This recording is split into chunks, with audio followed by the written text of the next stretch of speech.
don't really love to use the word regret in relation to my wedding. I loved my wedding. I'm one of these people who's like, my wedding was the most fun wedding I ever went to. It was perfect. I don't have any complaints. But I do think when I look back, there are a couple of things that I would have done a little bit differently. And if I can pass them on to you and you can benefit from those and not make those same mistakes, that's what I want to do today. I'm Rachel. I'm the founder and CEO of Love Stories TV, and today I am going to name my 5 biggest wedding regrets. Number 1 thing I regret from my wedding is not hiring a videographer. Obviously, I super regret it because I started a company completely based on wedding videos. When I was engaged, my mother helped me plan my entire wedding, and she asked me if I wanted a wedding videographer, and I was picturing this really old-fashioned type of wedding videographer, like a guy with a giant camera on his shoulder, shining a light in people's faces on the dance floor. And I was like, no, let's save our money.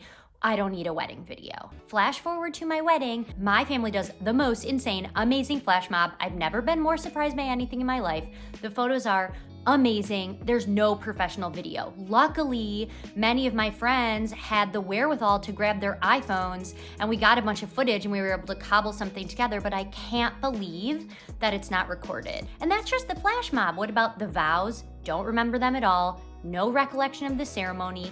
Would love to see what it looked like when we walked into our wedding. It's my number 1 regret, and I've read article after article and seen survey after survey where brides and grooms say their number 1 regret is not hiring a videographer or not spending more money on the videographer. If you get one thing from Love Stories TV, hire a videographer for your wedding. You will regret it. The number 2 thing I regret from my wedding is gonna be a little surprising, I think, for people. I actually regret not having more bridesmaids. I feel like people are usually like, oh my God, I spent so much time stressing about who my bridesmaids were gonna be and it doesn't matter, it's not important. I actually feel the opposite. So I had my very best friend in the world, Katie, as my maid of honor, and she was perfect and amazing. And I was like, you know what? Trying to identify the next group of people after Katie is gonna be hard. What if I hurt somebody's feelings? What if my husband has a different number? I was like, this isn't that important. Our friends know we love them. We'll celebrate at our bachelor and bachelorette parties and we'll make them feel special.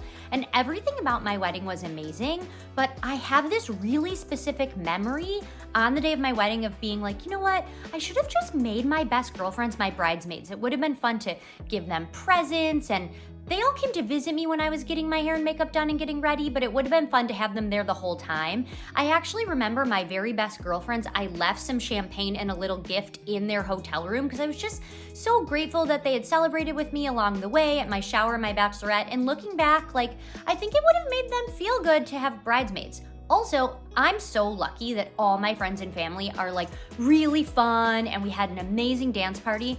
The other reason that I really recommend people have bridesmaids is it's like you have built-in hype people for your wedding. Their actual job is to get people on the dance floor and get people having fun.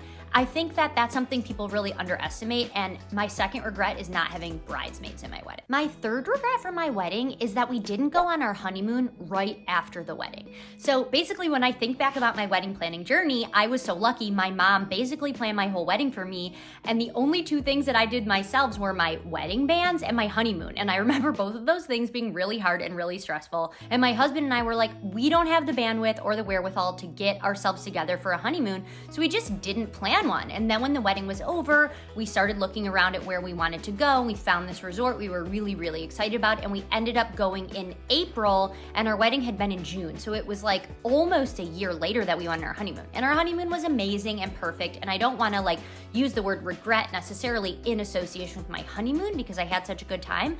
But I kind of wish I had gone right after my wedding. You know, it's like your wedding is this big, epic, amazing thing, and then it's just sort of over when it's over. And I think the honeymoon is a really nice way to like keep it going and reflect and sort of like relax. And I think it's just like you only get one opportunity in your whole life to be the bride or the groom, and this is your big opportunity to be the person getting married and to have this big celebration about yourself. And I think going on your honeymoon right after is just fun and like keeps the whole thing going and makes the whole entire thing like bigger and more special. So I always tell people, just figure out a way to organize it and go on your honeymoon right away. My fourth regret from my wedding is not having a better understanding of what it meant for people who traveled into my wedding who had kids. So we only had 2 kids at our wedding. One is my first cousin and one is the son of my first cousin. And they were both like 5 years old at the time, and both of them traveled in, one from California, one from Oregon, and we're really close with them, and we had them at the wedding.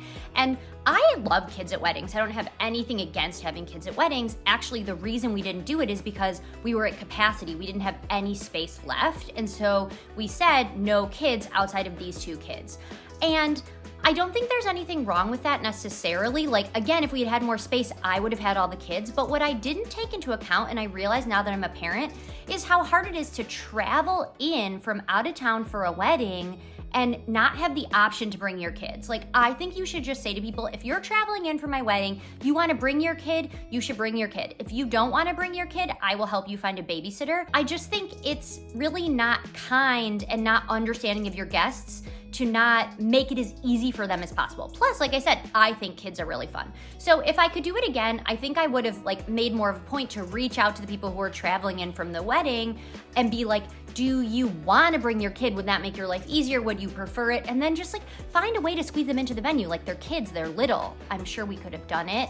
And, you know, it wasn't intentional, but now that I'm a parent, I really understand that. My 5th regret from my wedding is not being more helpful with our cousin who officiated our wedding. So like so many of you, we wanted someone we love to officiate our wedding. And we looked at our family and friends and we were like, who do we love so much? Who really knows us as a couple? And who would do a great job officiating wedding, who would enjoy it, who's a good public speaker. And we chose my cousin and he did an amazing job, but I don't think we really appreciated how much work it is to create a wedding ceremony from scratch. If I could do life again, I still would have had him be the officiant, but I would have found a ceremony coach, I would have found a template online, I would have handed him more resources and done more to be like, here's 80% of the work, fill in whatever you want, but I don't want to make this harder on you than it is.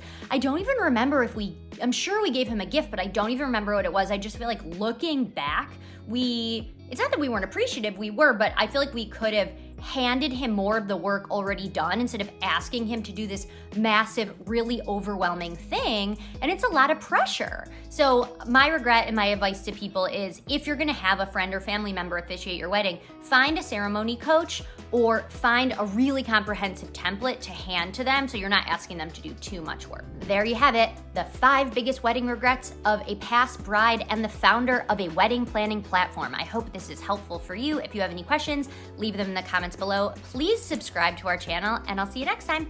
Bye.